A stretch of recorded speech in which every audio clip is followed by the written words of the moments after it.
Good afternoon, everyone, and welcome to the 790th meeting of the Economic Club of New York. My name is Bob Steele. I'm chair of our club and partner and vice chair of Perella Weinberg Partners. It's a pleasure to be with all of you here today. Before we begin, let me extend a warm welcome to the students joining us virtually from Mercy University and NYU, as well as the members of the 2025 class of New York Economic Club Fellows, a select group of diverse, rising, next-generation business thought leaders. The Economic Club of New York is proud to stand as the nation's leading nonpartisan platform for discussions on economic, social, and political issues. For more than a century, the Economic Club of New York has been a platform for thought leadership and dialogue. Today, we're excited to continue that tradition and have the extreme privilege to welcome my good friend and our fellow club member, the Honorable Scott Bessent. On January 28th of this year, Scott was sworn in as the 79th Secretary of the Treasury of the United States. As Secretary, he oversees the U.S. Treasury's mission to maintain economic strength, foster growth, manage our government's finances, and protect the financial system from economic threats. With more than 40 years in global investment management, Scott is a recognized expert in currency and fixed income markets. He previously served as the Chief Investment Officer of Soros Fund Management and later founded his firm, T-Square Capital Management, a global macro hedge fund.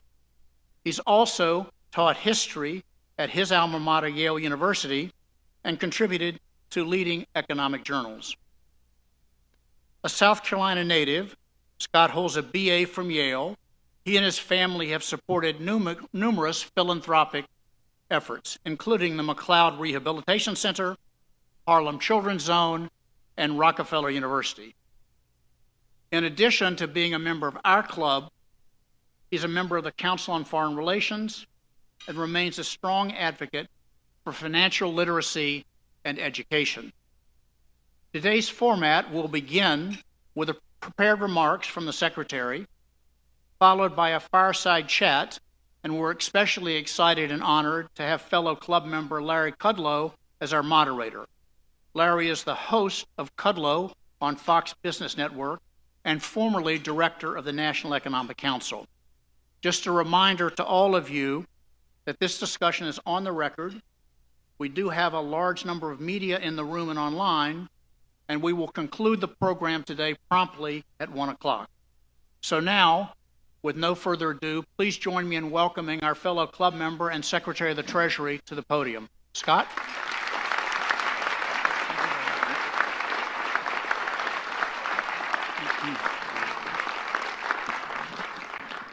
Good, Bob, thank you for that. And it's an honor to be speaking here today as the 79th Secretary of the Treasury of the United States. It was only 6 months ago when President Trump laid out his vision to restore American economic prosperity to this very group. It is a privilege to be here, both as a member of the Trump administration, a recent member of the Trump administration, and a longtime member of the Economic Club of New York, to explain how we will deliver on the President's vision. Today, I'm going to address three critical pillars of President Trump's America First agenda. America First is about more than just domestic or international policy, more than just economic policy and national security policy. It is a holistic program that serves the goal of improving the lives of every American. To that end, I will touch on three priorities for the Treasury Department, each of which is part of the overall agenda. In this speech, I will not address tax policy. It is the foundation on which the three pillars rest.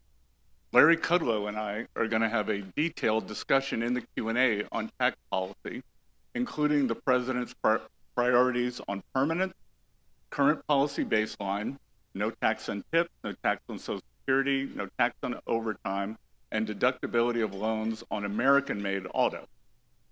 First, I will address a critical aspect of our domestic economic agenda, responsibly deregulating the financial sector to accelerate what I call the reprivatization of the economy. Second, maybe some of you have an interest in this, President Trump's tariff policies have begun the process of reorienting our international economic relations. I'll review our broader international economic policy goals from a first principles basis and discuss how tariffs fit into the picture. Lastly, economic security and national security are inseparable. At Treasury, our unique financial tools are a critical component of U.S. foreign policy. I'll address how we are updating those tools and give the first real-time example here today.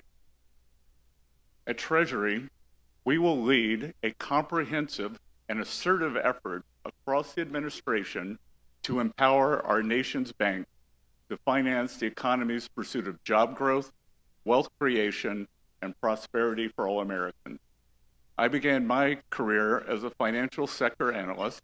I quickly learned that a strong yet efficient regulatory framework is needed to mitigate risk and protect taxpayers' hard-earned dollars. The regulatory overreach of the past few years in pursuit of political agendas has missed material risk, stymied growth, and squashed innovation. The Trump administration aims to make financial regulation more efficient, effective, and appropriately tailored. President Trump's recent executive order that requires the Office of the Comptroller of the Currency, the OCC, the Federal Deposit Insurance Corporation, the FDIC, and the Federal Reserve to submit regulatory actions for review at the Office of Management and Budget will improve analytical rigor and discipline while increasing accountability. The supervisory failures at the heart of the 2023 banking crisis under President Joe Biden should have been a wake-up call.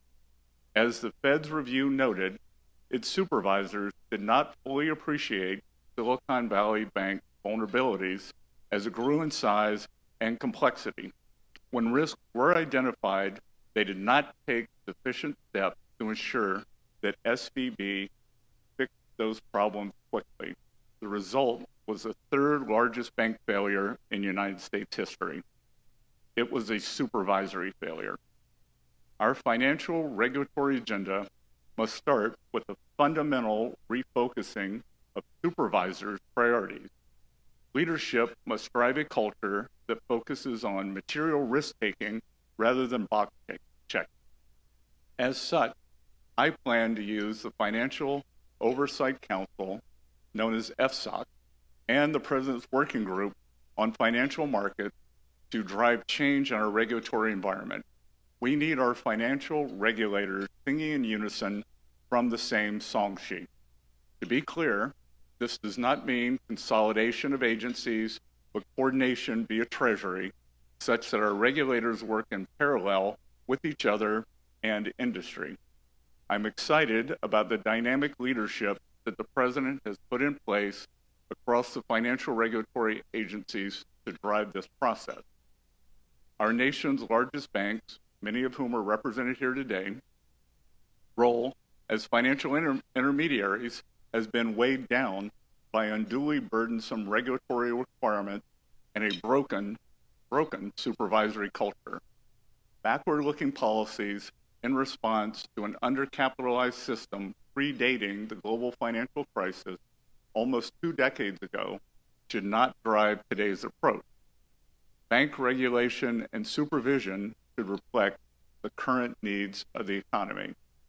For example, the enhanced supplementary leverage restriction, the SLR, can risk becoming a binding constraint instead of a backstop.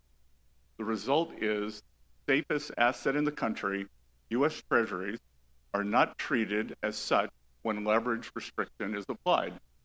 Some have suggested that risk-free exposures like central bank reserves and short-duration treasuries should not be capitalized, even under a risk-insensitive leverage capital restriction. while others have suggested an adjustment to the leverage restriction buffer. I'm not here today making a specific policy announcement, only to make the point that rigorous analysis must be applied to these regulations if we are to appropriately supervise and regulate our banks. Given my small town roots, I'm extremely focused on the success of America's community banks. The 4,000 community banks operating nationwide in every county in America are one of the most important reasons for the U.S. economic performance in recent decades. Despite only holding 15% of industry assets and deposits, community banks make up 40% of loans to small businesses, 70% of agricultural loans, and 40% of commercial real estate loans. They have strong relationships with their customers and tailor their loans to their neighbors' businesses. They have been increasingly hamstrung with burdensome supervision and regulation. Community banks are indeed overloaded with unproductive reporting requirements that have little to do with reducing material financial risk. Regulatory rating systems have suffered from mission drift as regulators apply subjective standards. Productive and synergistic mergers are often slowed due to immaterial supervisory issues. Regulations should serve to ensure the safe and soundness of U.S. banks, drive affordability across goods and services, and facilitate economic growth. And we are going to accomplish this by improving the efficiency and effectiveness of our financial sector to underwrite and finance domestic activity. Deleveraging the public sector and re-leveraging the private sector begin and end with smartly reinvigorating our regulated financial institutions. On the international economic system, President Trump's bold international economic agenda will also provide the backdrop for his domestic economic policies to succeed. The president has already begun a campaign to rebalance the international economic system. Perhaps we're seeing an early big win with Germany's discussion to dramatically boost its military spending. The international trading system consists of a web of relationships, military, economic, political. One cannot take a single aspect in isolation. This is how President Trump sees the world, not as a zero-sum game, but as interlinkages that can be reordered to advance the interests of the American people. This is contrary to the last several decades when other countries acted to advance their own interests while our policymakers largely forgot about the trade-off of unconstrained trade misalignment. The result was the United States provided a source of massive demand, acted as arbiter of global peace, but did not receive adequate compensation. For today, the United States finds itself subsidizing the rest of the world's underspending in defense. This is not just a security issue. The United States also provides reserve assets, serves as a consumer of first and last resort, and absorbs excess supply in the face of insufficient demand in other countries' domestic models. This system is not sustainable. Access to cheap goods is not the essence of the American dream. The American dream is rooted in the concept that any citizen can achieve prosperity, upward mobility, and economic security. For too long, the designers of multilateral trade deals have lost sight of this. International economic relations that do not work for the American people must be re-examined. This is what tariffs are designed to address. Leveling the playing field such that the international trading system begins to reward ingenuity, security, rule of law, and stability, not wage suppression, currency manipulation, intellectual property theft, non-tariff barriers, and draconian regulation. To the extent that another country's practices harm our own economy and people, the United States will respond. This is the America First trade policy. We are identifying bad actors across a range of criteria, not just tariffs, but applied to our exports, but also non-tariff barriers, laws which unfairly apply fines to our exporters, government policies which undercut global competition and suppress wages, and currency manipulation that enables persistent trade surplus. These are not the only metrics in which our global trading partners should be scored. That is, increased burden sharing on security is critical among friendly nations. No longer should American tax dollars, American military equipment, and in some cases, American lives be the sole bearers of upholding friendly trade and mutual security. Burden sharing is not a matter of offloading risk, but a matter of all benefiting parties having interest in the system. The shared interest ultimately strengthens the international system as the cost of disruption outweigh any benefit of dissolution. A 2025 sanctions regime. In the past, I've said that economic security is national security. Nowhere is this more evident than the U.S. Treasury's sanctions act. In his ECNY speech last September, President Trump expressed his view that overuse of sanctions could affect the U.S. dollar's supremacy.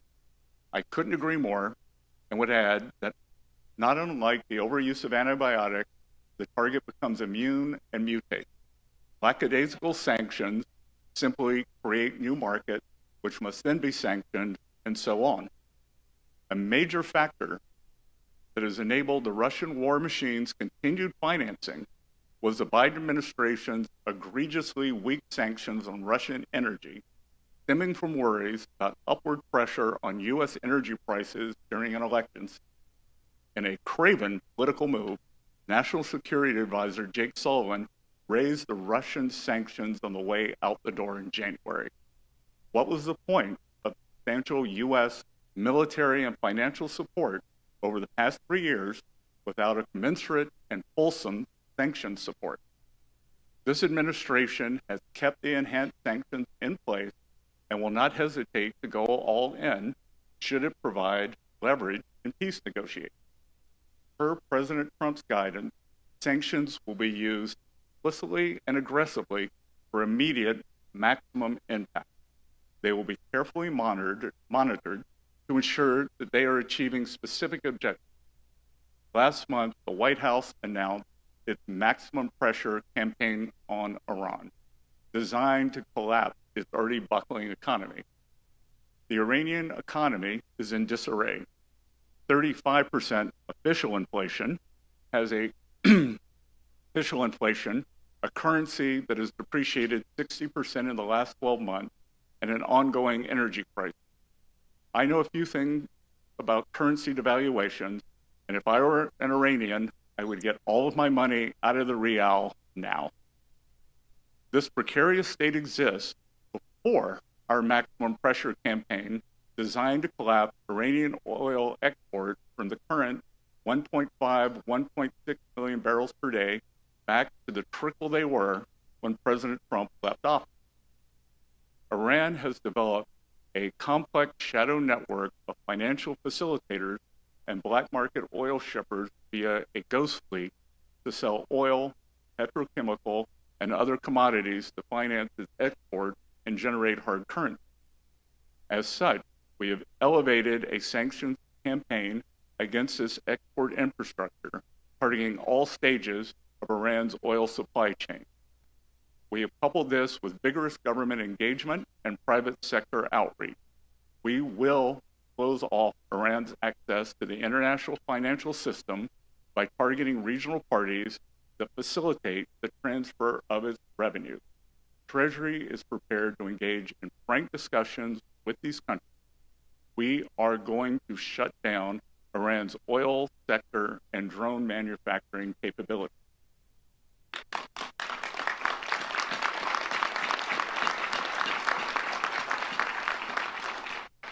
We have predetermined benchmark and timeline.